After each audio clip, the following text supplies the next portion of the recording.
Good morning, everybody. My name is Gary. I am the conductor of the Denver Guitar Orchestra. We are meeting daily to play guitar. You should go to Jolly. No, we don't go there. You should go to denverguitarorchestra.com, and that's where I post all the sheet music. I'm going to go there right now and post today's link on that page so everybody can come join us. Usually, the first person in the room lets me know if the sound is good, and that way we know we can forge on ahead. Link. Enter, edit, settings, open in a new window, update, and I do have a mouse. I don't know why I don't use that. Update. And then, we got a tweet here. https:// denverguitarorchestra.com. Back in the day, it mattered if you were if your website was being tweeted, it moved you up in the Google rankings. So I tweet my own website. Let's see. All right, so let's make sure that this link is working correctly. One time we blocked Evelyn out of this class accidentally because the link didn't work. And so let's make sure it's working. Click, and there we go. All right, we're in good shape. Looks like I'm using my metal string guitar today. Doesn't matter what type of guitar you have. Matters that you show up every day. Today we're playing Brother John, Down in the Valley, and Daisy Bell. Three world classics. So maybe Daisy Bell's by far the best of everything we're playing today. So let's see who's showing up here today. Vic is in, first one in today, coming in from sunny Eugene. It's not sunny up there in the wintertime. And so, of course, we have to make fun of her. Let's see here. Microphone just off stage, so it pretends that my voice is magically coming to you from outer space. Got my instrument microphone here. It points sort of at my face and sort of at the guitar. And sound is good. I bet Laura died of snake bite on. Vic has been studying yesterday's song, Colorado Trail, and it's been bothering her that poor Laura dies in that song. And she was a lovely girl, Laura was. And she's now in a box of wood.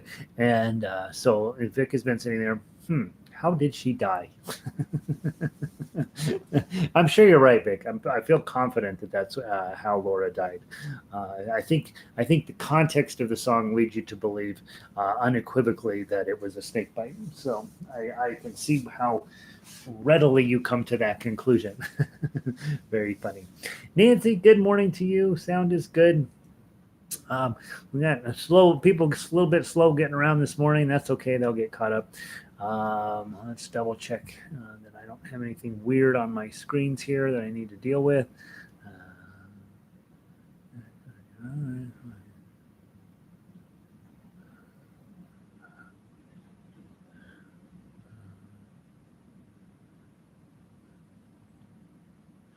All right. So crazy. Let's see. Sherry, welcome in. Sherry has joined us last night in ukulele class. She's joining us this morning in guitar class. She's checking it out, making sure that this is the thing for her. Good to have you. And let's go ahead and get started. First song we will play today, of course, is Brother John. If you missed yesterday's lesson, that's where the instruction for this song is. And so just swing. If you did not join us yesterday, just go look at yesterday's link. We'll talk a lot more about getting started in guitar, what you need to do, and that sort of thing. Today we'll spend a little bit of time talking about it, but not near as much as we did yesterday. I have 50,000 tuners in this room, and never on the instrument that I'm planning on using. So here it is. Here's one. All right. So remembering, you have one phrase that from level 1 that you have to memorize, and it is Eddie ate dynamite. Goodbye, Eddie. EADGBE. And I have not played this guitar all week. I was playing the other guitars. So it has newer strings on it. the bass strings are new. The treble strings are old.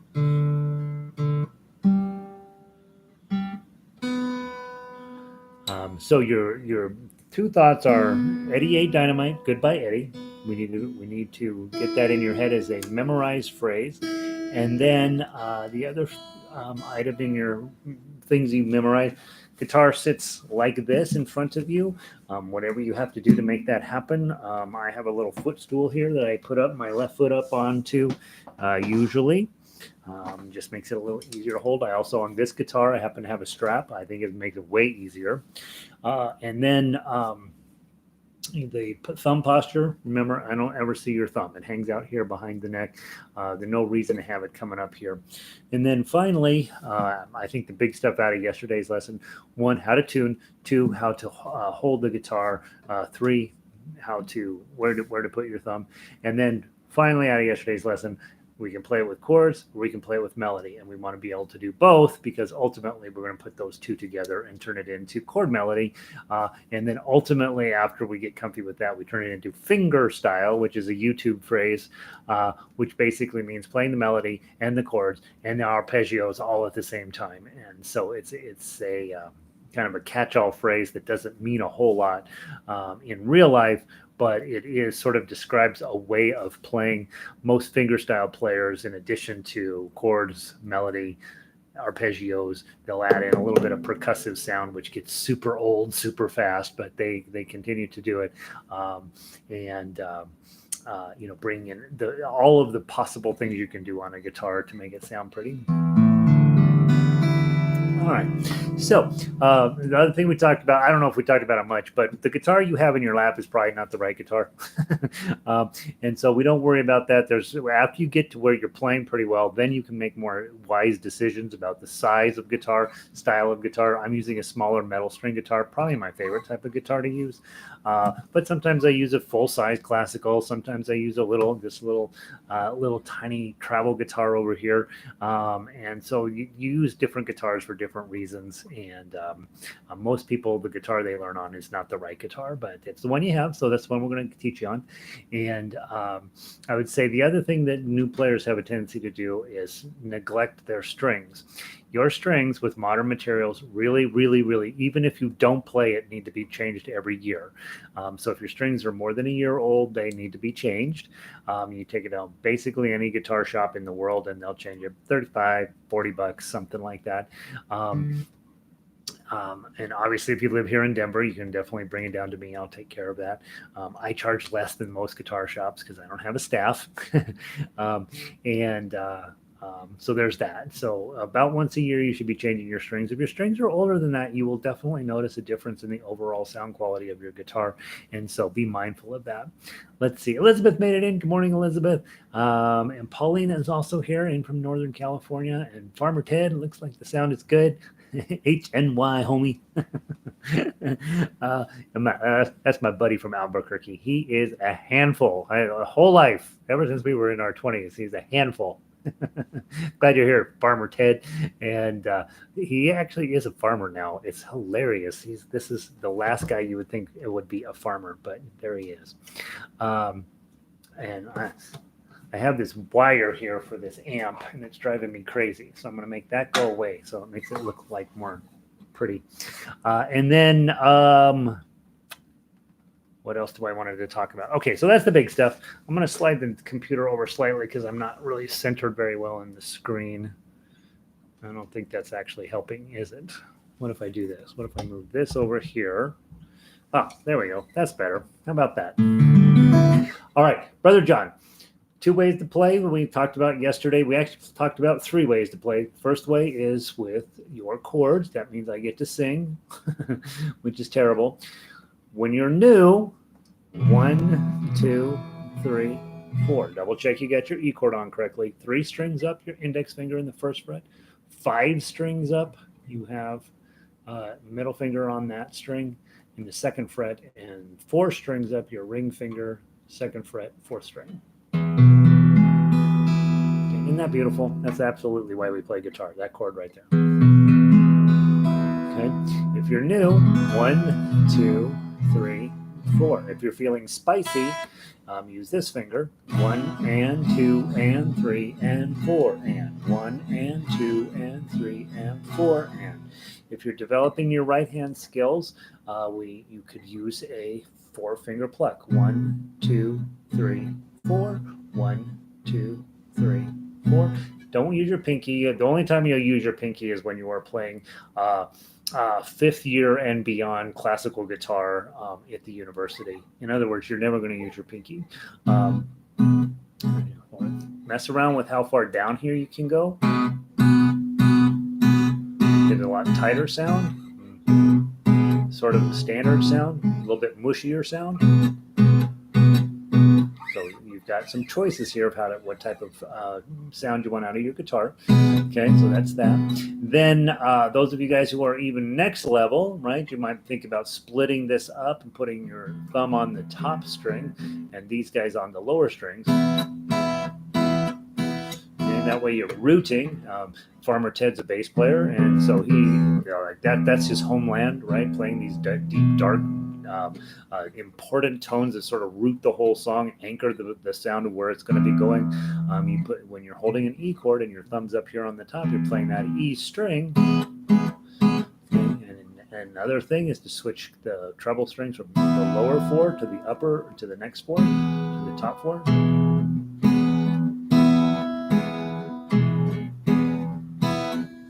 Now you're getting all sorts of fancy stuff going on. Right? And so we're working on trying to train our right hand to do lots of cool stuff. Okay, but basically this shape is going to be useful for a lot of stuff. And those of you guys that are level 3 and above, you're really working on arpeggio patterns. 1, 2, 3, 4. 1, 2, 3, 4. 1, 2, 3, 4. 1, 2, 3, 4. Or some other form of a pattern. 1, 2, 3, 4. 3, 4, 1. 1, 2, 3, 4. 1, 2, 3, 4. 1, 2, 3, 4. 1, 2, 3, 4. 1, 2, 3, 4. 1, 2, 3, 4. So be creative about how you attach your 4s and your 8s, and be doing different things with this. It'll sound nice. Okay, I'm going to sing the song. You guys know I can't sing. We're going to play through twice. Hold your E chord the whole way through. First time through, play it one way, and the second time through, play it a different way. 1, 2, 3, 4. Frère Jacques, Frère Jacques, dormez-vous, dormez-vous. Sonnez les matines, sonnez les matines. Ding, ding, dong, ding, ding, dong. Are you sleeping? Are you sleeping, Brother John? Brother John. Morning bells are ringing, morning bells are ringing.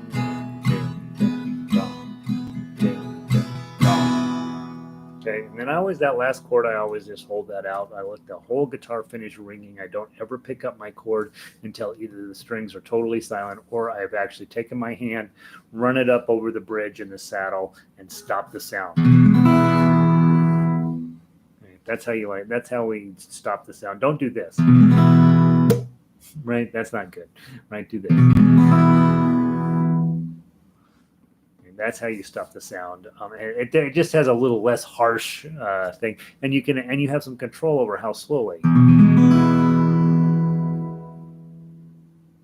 Right, so I can control the speed at which the sound gets shut down on my guitar, which I want to always be in charge of everything. Learning guitar, you need to be the boss of the guitar, because the guitar will be your boss otherwise. All right, there's your E chord and a little bit on strumming. If you sing, you're always strumming to the beat. You don't care what's going on in the music. You just care about the beat. Okay, and you're either strumming with the 4/4 time or possibly 8. It's theoretically possible to do 12s and 16s, but some multiple of 4 is what's going to be happening inside of every measure. Or and the other one too, don't neglect the idea of just 1, right?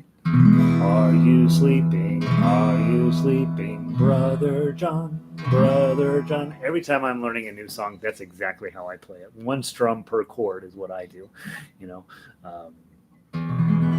just until I get a sense of how the song is going to go. Then I go back in and I set up my rhythm section, right? And then I got to set up the melody section, right? So guys, especially those of you guys who are getting pretty good, somebody's going to find out you play guitar and they're going to want you to teach them. And the first thing you teach them is this piece of paper. Okay. So you sit them down, you say, all right, everything on this paper is important. And you say, all right, we're going to play the melody. 0 is an open string on the top, and then a 2, then a 4, use your pinky, and then an open. 0, 2, 4, 0. I'm going to slide up, put my index finger on 4, and then middle on 5, and pinky on 6. 4, 5, I'm sorry, 7. 4, 5, 7. Now ring finger on 7, pinky on 9, ring finger on 7, middle finger on 5, index finger on 4, and then open. And twice as fast. And then I'm going to open first string, open second string, open first string, open first string, open second string, open first string. Okay, now that's the melody. Okay, and that's one of the things you see is I don't stretch my fingers any farther than I absolutely have to.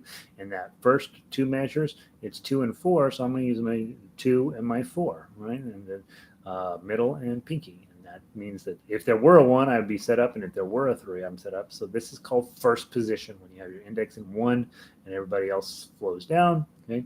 The next part of the song, when I go to 4, 5, 7s, I slide up to 4th position. 4, 5, and 7. Okay, again, I'm not having to stretch at all. Where I do have to do a tiny bit of a stretch is in the next section, where my ring finger ends up on 7. That's actually 5th position, right?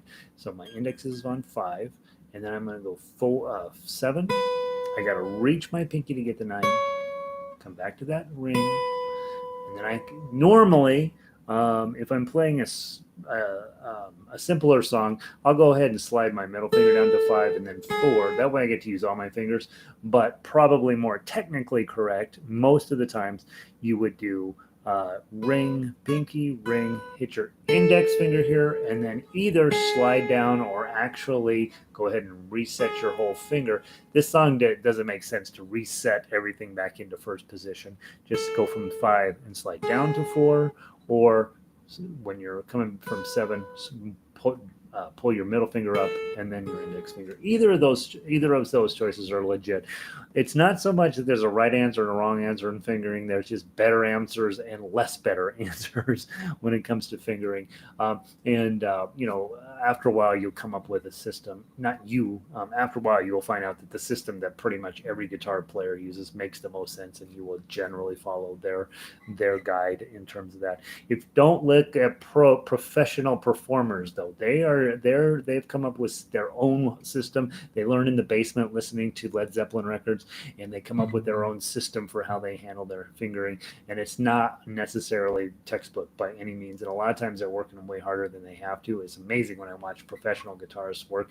A lot of times you're like, boy, that seems like a lot more work than you need to do. On the other hand, if you watch a professional guitar player who has been classically trained, they're following some very clear systems to make their work way easier, so that they can go play faster and make it more, put their thoughts into other things. And so there are some pretty standard ways of doing this. Let's play through the melody twice. Those of you guys that are been around a while, index, middle, index, middle, index, middle, index, middle. Every other note, try to do that. Okay? From the top, for those of you who are new, just use your thumb. 1, 2, ready, play. 2, 4, 0, 0, 2, 4, 0, 4, 5, 7, 4, 5, 7, 7, 9, 7, 5, 4, 0, 7, 9, 7, 5, 4, 0. First string, second string, first string, first string, second string, first string. One more time.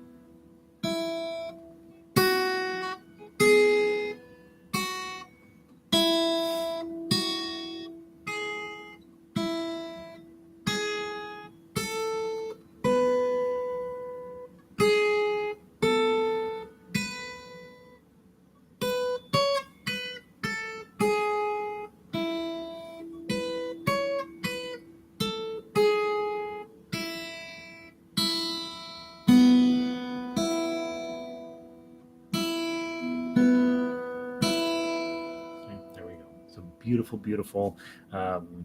Lots and lots of techniques you can bring to just a very simple melody line. Lots of things to be thinking about. Sherry asks, any ideas on why my 4 in measure 1 sounds weird, sharp? My E string is in tune. 4 is a G sharp. So why is it sounding weird? If you're only playing on one string and it sounds weird, there may be a fret problem, to be honest, Sherry. I think I wasn't holding it down hard enough. Possibly. So obviously, when you're newer, you gotta squeeze like heck, because you're building the strength in your hand right here. There's 3 muscles that run your thumb, and all 3 of those we have to beef up in order to play guitar. And so when you hear something like this or this, it's just because you're not squeezing hard enough. Okay. Ultimately, when you get pretty competent at this, you don't need to squeeze near as hard. But in the beginning, it feels like you need to squeeze really hard because you're working on developing your muscles. But after a while, it's theoretically possible to not squeeze at all. I'm not even using my thumb. Okay,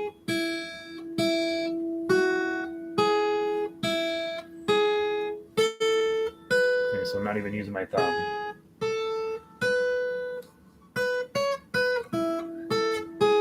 That's why you need a thumb.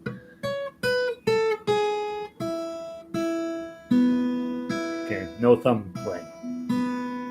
And I don't recommend that, right? But in the beginning, it's going to feel like I'm getting a lot of this sound. Just squeeze a little harder, and it'll go away.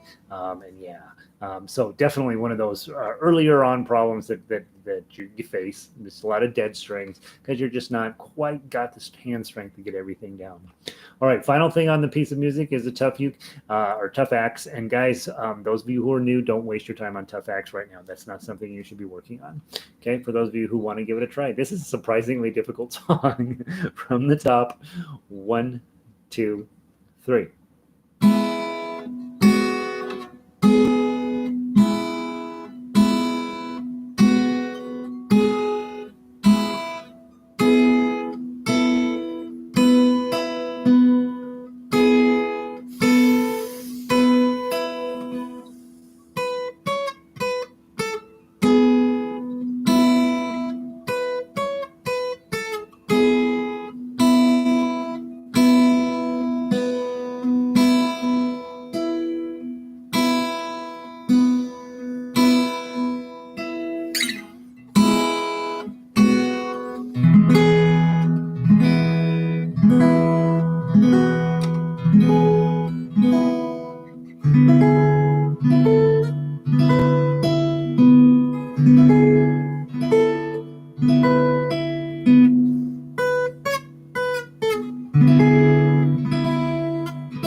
It's a lot more work than it needs to be for that type of song. And as you know, when you are on a 1-chord song, the only way to make those types of songs work is to move them way up the neck.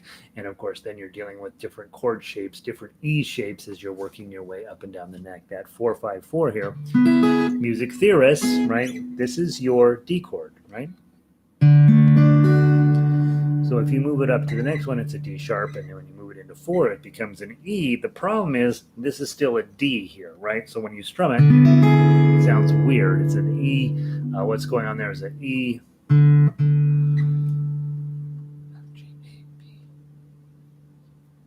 Seventh. E 7th. Major 7th. Okay. So it's kind of cool in its own way. All right, so that's that. All right, so guys, quick overview of Brother John. We will play Brother John every single day. If you missed the Monday's lesson, you might want to go listen to that, a little more in-depth discussion of it. But there's something for you at whatever level you're working at on this piece of music. And frankly, even if you're a level 4 player, turning it into a fingerstyle piece.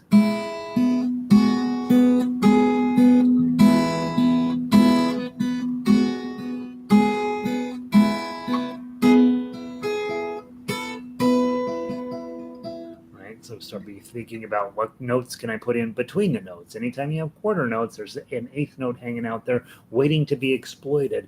And that type of playing can be really quite creative and really make you start to sound like, oh my God, that guy really knows what he's doing. A guy I know here in town, Gordon Close, a longtime jazz guitarist, has a ridiculous version of Three Blind Mice, and it's just over the top with how many notes he's got in that thing. And so definitely something that just because it's a kid song or a beginner song or whatever, it doesn't mean that you as a professional musician can't turn it into something kind of interesting. All right, that's that, Brother John. Questions, comments, concerns? Otherwise, we move on to today's level 2 song, Down in the Valley. And those of you who are newer, there you shouldn't run off because there's absolutely a part of Down in the Valley that you're ready to be working on. How did Deo from the Banana Boat song go out last night in practice, right? That turns out to be kind of a hard song.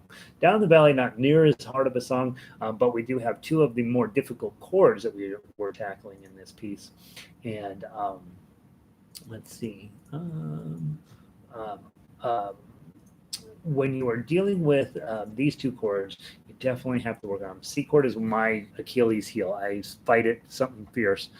So C chord is index here, first second string up, first fret, and then your middle finger goes on the fourth string up, second fret, and then your ring finger goes way out here, fifth string up, third fret. Okay? And we would rather not play this top string because it's an E, and the string below it, when we're holding it here, it's a C. Okay, and so that sounds pretty. Okay. C is going to be one of those chords that maybe you fight it, maybe you don't. I fight it, but most people get where they're okay with it. Okay. The other thing, pay attention to this finger. If yours is out here like this, okay, that's not good. If it's curled up in a ball like this, that's not good. Okay, those are the two plays I see people's pinkies end up. So just try to have it cool and hanging out, because we're actually going to be using it in the tough axe. Okay. Then again, double check your thumb, double check your overall guitar posture. And your C chord, and then from C chord you're going to be racing over to G chord. Okay, and that's index 5 strings up, second fret, index finger, 6 strings up, third fret, middle finger, and then ring finger on the bottom. Okay. Now on your diagram here, I'm showing using your ring and your pinky down there. Got a little more pop on that G chord. It's real pretty. When I'm watching professional players, most of them use that type of arrangement. Let me get my foot thing going here.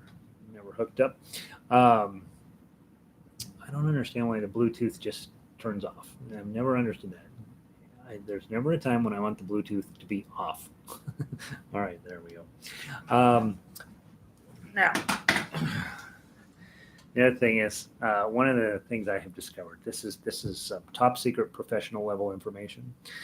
It's way more fun to play music in your socks than shoes, right? Tori Amos used to play piano with her socks on stage, and I'm like, yep, she had it right. All right, Down in the Valley. So you got your two chords, C chord and G chord. I'm about to sing, close your ears. 1, 2, 3. Down in the valley so low, hang your head over, hear the wind blow, hear the wind blow, love, hear the wind blow. Back in the evening, hear the wind blow. Okay, and then you repeat that song 3 times. Okay, a nice, pleasant little tune. One of the things I notice in here, if you've been around a while, switching from the G to the G7, go to measure 7. You're hanging out on G, and then you see that G7. Obviously, you got to dive your index finger down here and put these 2 fingers up here. So index 1, 1 here on that. Okay. But the truth is, if you're a newer player, just ride the G chord all the way through this. This does sound better, but it's an awful lot of work to get it on. So that's one of those things where when you're new, you start simplifying a little bit just for your own sanity. But when you've been around a while, you're like, no, I want to complicate things for my own sanity. And so so I just ride right through them because I know it's not going to make that big of a difference. My voice is going to carry the seventh part of that, and so my guitar can keep playing the G part. Hang your head over. Or if I want to make it sound a little bit more fancy, hang your head over. A lot more work to do that. And you decide sometimes it's worth doing the work and sometimes it's not. All right, so those are your two chords, and that's how you'd sing it. I would definitely recommend taking some time to practice. Notice you're in a 3-beat pattern here, so it could be down in the valley. Okay, or a 6-beat pattern. 1, 2, 3, 4, 5, 6. Down in the valley, valley so low. Hang your head over, hear the wind blow. Doesn't that sound pretty? If you're a singer, the arpeggios are your friend. Okay, so I wrote you out an arpeggio pattern here. You don't have to follow the pattern exactly, but it's designed for those of you guys that are ready, usually level 3 players, to start thinking about, hey, I want to start adding that particular tool into my toolbox. And I gave you a 3-beat pattern, but you notice I was already just ignoring that and going directly to a 6-beat pattern. Usually, if you can do arpeggio patterns where the pluck is on every 8th note, it's going to sound really sophisticated and nice, make you sound like a lot better guitar player than maybe you are. I use it all the time. I find it's a good way to fake people out. I'm just holding the chord and plucking a pattern, but they think I'm really doing something. All right, let's play the melody from the top. 1, 2, 3.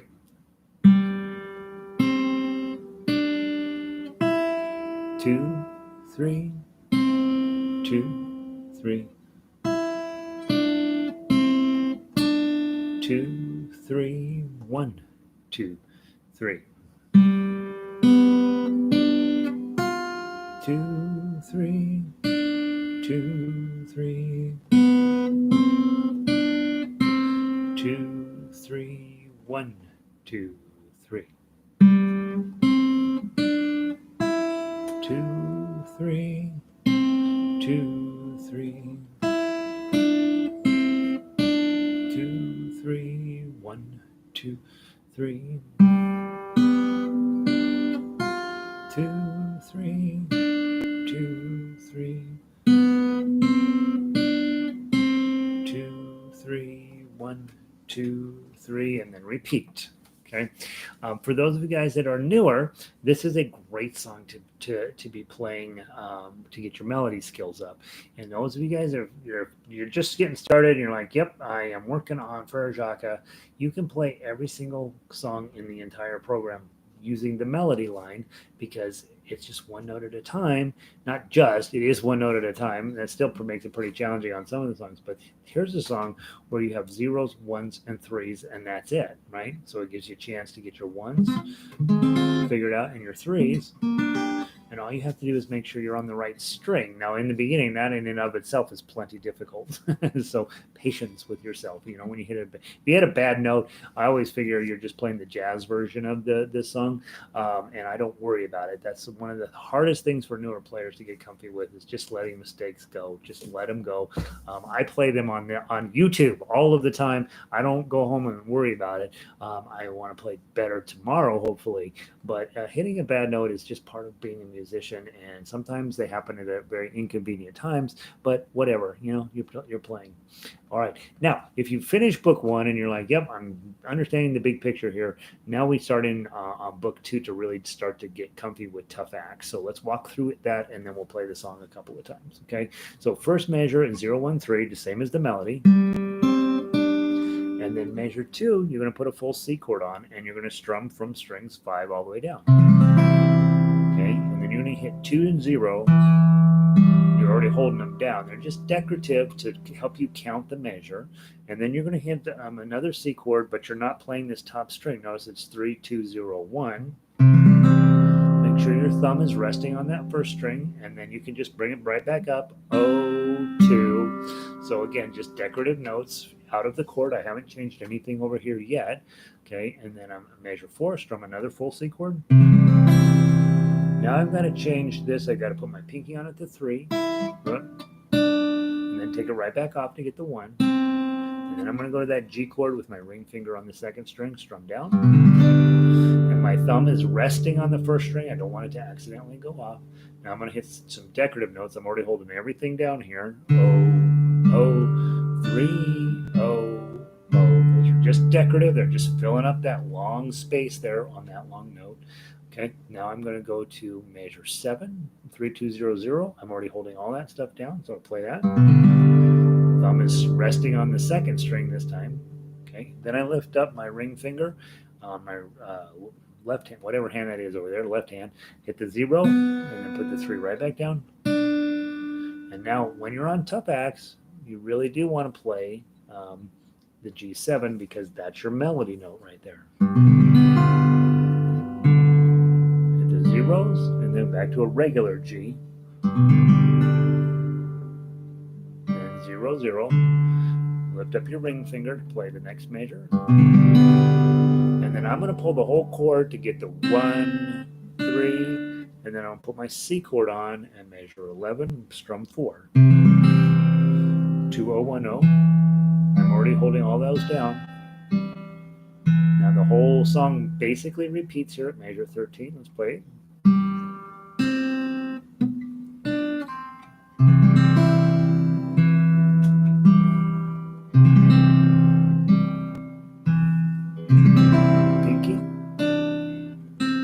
Chord with your ring on 2, second string,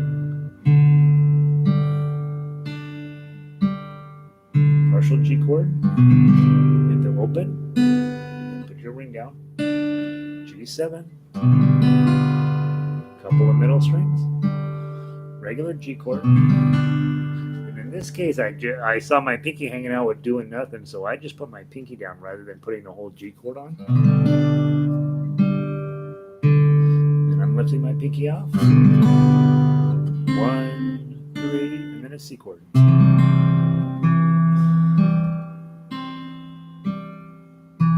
Okay. My one note on this is you see down in the arpeggio at the measure 25, I have the chord on the arpeggio. You should add that chord into the tough as well. That's how we want to end, is on a nice C chord. Let's play the song twice through. Play it any way you want. Doesn't matter what system you're working on. If you want to play the chords, if you want to play the melody, if you want to play the tough act, if you want to play an arpeggio, whatever you feel like is your idea of this morning. 1, 2, 3.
Sorry, I missed my foot pedal, hit the wrong button. Here we go from the top, go.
C to finish up.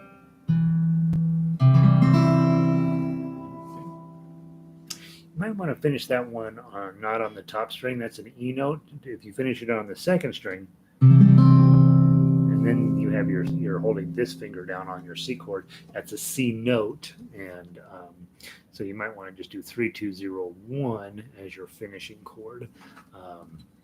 Just sounds a little prettier. You can also do them backwards, right? Instead of doing them down, do them up. You get that nice C as your bass note there. All right, there's Down in the Valley. Work on that this week. On Friday, we will play all of these songs. We have 9 songs for Friday, so we'll be working our little tushes off. And then out of book 3, we're going to play Daisy Bell, right? Is that where we were at? Yeah, Daisy Bell. This is one of my all-time favorite tunes. Plenty challenging, so it's not near as sad as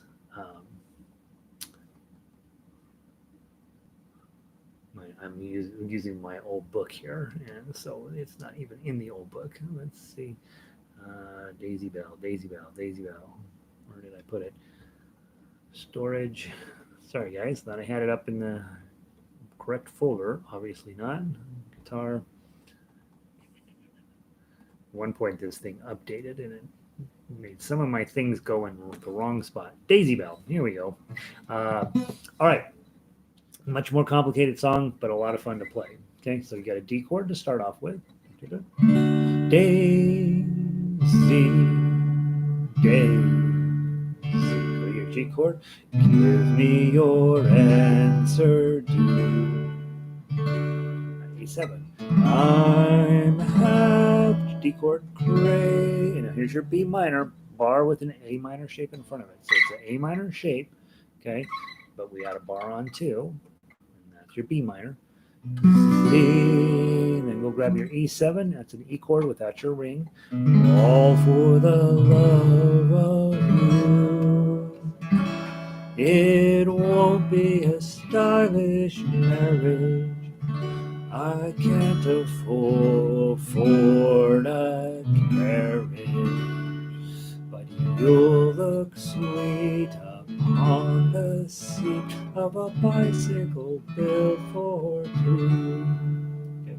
There's no repeat on this one. It's all the way through. Okay. So those chords, every one of those chords is important. The hard one is the B minor.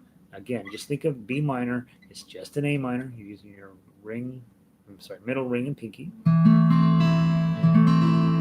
Sliding it up 2 frets and adding the bar on 2. B minor is coming up in your life, I promise. You're going to play a lot of songs in the key of D, and B minor is D's best buddy. They're married, they're husband and wife, married, they're spouses, they're domestic partners. So just know that that's coming up. And fun, especially if you like to sing. That's a great way to do it. Now, remember, with this song, I arranged it in such that it plays quite a bit slower than we're used to hearing it. We usually hear it as Daisy, Daisy, give me your answer due. This one is Daisy, Daisy, give me your answer due. Okay, so arranged quite a bit slower. That's why the quarter note equals 160. The tempo, as I crank the tempo up, but slowed down the overall arrangement. So it gives you something to think about how you want to present it. From the top, just the melody, please. 1, 2, 3.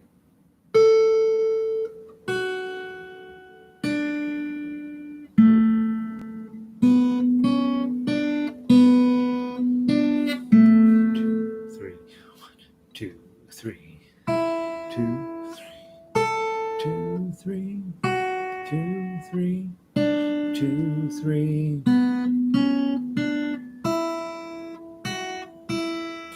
3, 1, 2.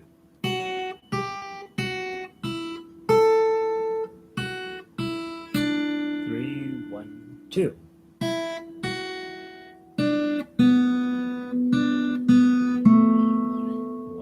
2,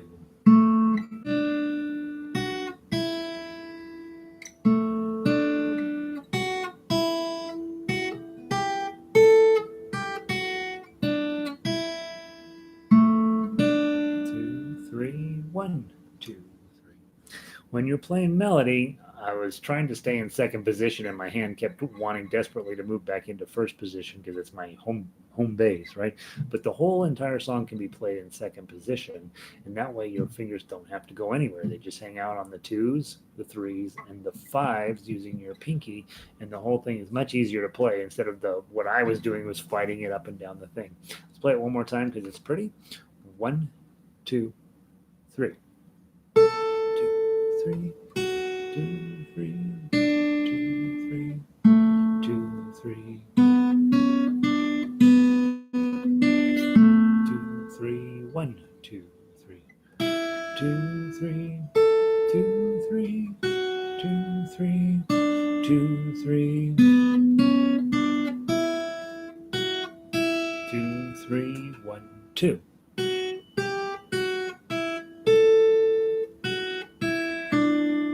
1, 2.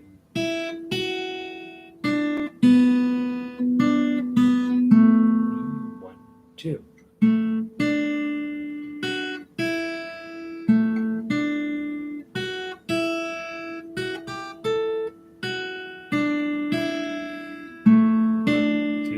3. 1, 2, 3. Isn't that a fun song? By the way, Daisy Bell is the first song that a computer ever sang. They programmed an IBM back in the 70s to sing a song, and it was Daisy Bell. That's the first song. That's why in 2001 in Space Odyssey, when they're unplugging, when the spaceman has to go in and unplug HAL 9000, and he's busy unplugging it. The last thing HAL 9000 does before he dies is sing Daisy Bell, because that was the first thing he learned how to sing. All right, so it's there's high level nerdism for you. All right, tough acts, guys. Level 3, sort of expect you to not be ready to deal with all of the challenges you're facing in here. Let's play it and see how we do. 1, 2, 3.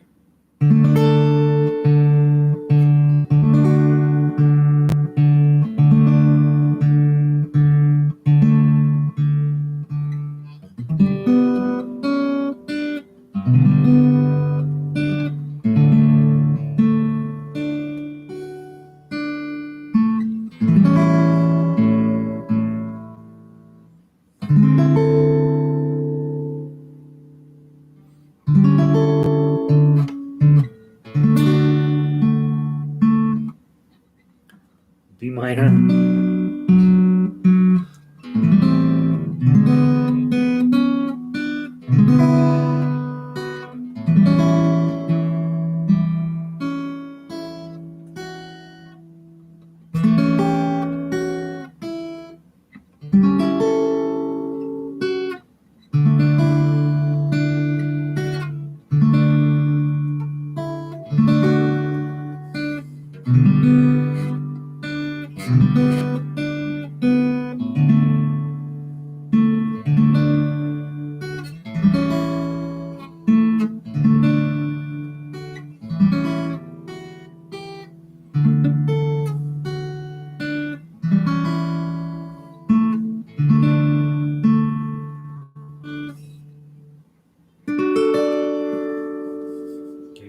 Now, guess where I ran into trouble? Plays where I forgot those things were hanging out because Gary didn't warm up on this song.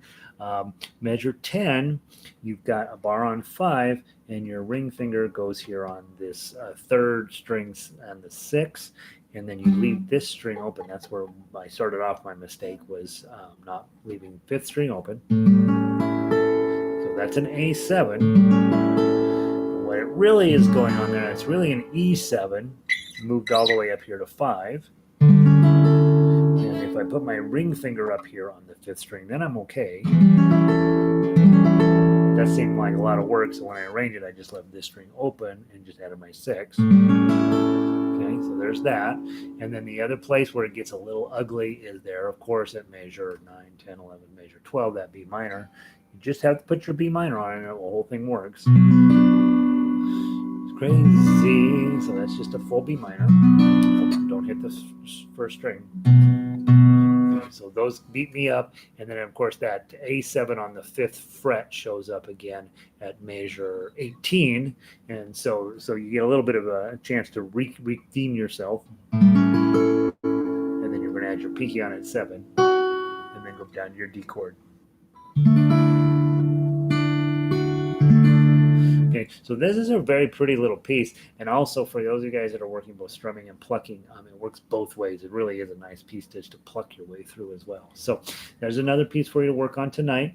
If I were new, I would be working on Frere Jacques like crazy, and then I might be messing around with the individual melodies on the other songs this week. If you're feeling like, yep, I want them just, and so get your melody playing up first. Chords are going to take a while when you're new. They're hard to do, and so don't overthink that you have to have your chords all done right away. You don't. I'm still working on my chords. Okay, so you don't need to have your chords done right away, but you do want to be able to play the melody as soon as possible. And the way you do that is play Frere Jacques 8 billion times, and then you take the next song, and take Daisy Bell and see if you can pluck it out. Take Down by the Riverside, down whatever the one is, pluck through that. So play your melodies a lot. And then you're really thinking, hey, I have a concert on Friday morning. I got to get all these songs in the best shape that I know how to get them by Friday. So that's your artificial deadline that makes you kind of work a little bit. You want to be playing as best as you can at your level by Friday for the songs. We got 9 songs, right? And if you're new, Frere Jacques is the one you're really trying to knock out of the park, or Brother John, I guess I should say. And then the other ones, if you can play the melody, that's great. If you've been around a while, obviously you know what you can do and what you can't do, and you're working to get all of these sort of as good as you can at whatever style you want to play them at. So that's what I know today about guitar. I am tapped out. Tomorrow we will continue on. Tomorrow we'll be looking at Drunken Sailor and Danny Boy. So take a minute to go pull those out. Drunken Sailor, not that hard of a song, mostly designed to hit your guitar really hard. And Danny Boy is a legit world-class tune that you want to be able to play. And I'm going to pull it up real quick for myself so that I make sure that I know what I'm talking about here. But I believe that it is got some stuff in there that you're like, oh boy, how am I going to have to deal with that? And I think, honestly, let me go back to find Daisy Boy, Danny Boy. I think I used to have it as a book 4 song, honestly. I did. So it originally started off as a book 4 song, and then I realized, well, it's public domain. I'll put it into book 3. But it is plenty. It's plenty of music to keep you excited. So go pull that one up and take a look at it. The problem with Danny Boy is it goes way up the neck, and so when you get to there, you got to be ready for it. All right. You're welcome, Vic. Good to see you. Thanks for being here. Sherry, good to see you for your first, I think this is your first guitar time. Hopefully you don't throw the guitar out the window already. Pauline, good to see you. We'll keep moving forward. If you have not sent me an email about the Thursday night songs, there's 3 Beatles tunes and a mystery classical guitar tune. So I'm working on some classical music myself, and so you guys, of course, are going to be getting involved in that, and not only giving me a reason to get where I can play a tune and where we can talk through all of the issues of just playing music without tablets, or some, not for all of you, right? Some of you are like, nope, I'm a tab person, I'm fine with that, and that's absolutely fine. But some of you are like, nope, I want to make my life harder, and so we'll be looking at some standard notation as well. And Elizabeth, thanks, Harry. I like any piece in A major. That's basically when I'm sitting down to guitar. That's my first thought. I want it to be an A. Absolutely, that's absolutely my first thought. Of course, then F sharp minor comes along with it, and you're like, oh man, I thought this was a cool key. It's not cool. Sherry, thank you. First time, Sherry. Good to see you. Don't throw the guitar out the window. I know. That's your first thought after your first lesson. You're like, well, that's not going to be a thing. Don't do that. Keep showing up. It works. And Nancy, good to see you. You guys have a wonderful day, afternoon, whatever. I'll see some of you later on today, and I'll see the rest of you tomorrow.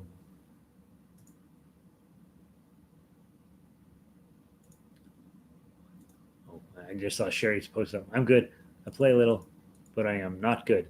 Yeah, me too. I play a little, but I am not good. So there we are. You and I are the same. We'll have coffee one of these days. We'll talk about it. All right. Not anytime soon. It's a mess out there. They're lowering our standard here in Colorado, where you can go to a restaurant now. And my first thought was, boy, I'd like to go to a restaurant, but I'm not ready to go yet. So that's where we're at in Colorado. All right. Now I'm going to really push it. Ew, germs. Right? Ew, ew, David. If you haven't seen Schitt's Creek, you should go watch it. Ew, David. Ew, germs. All right, talk to you guys later.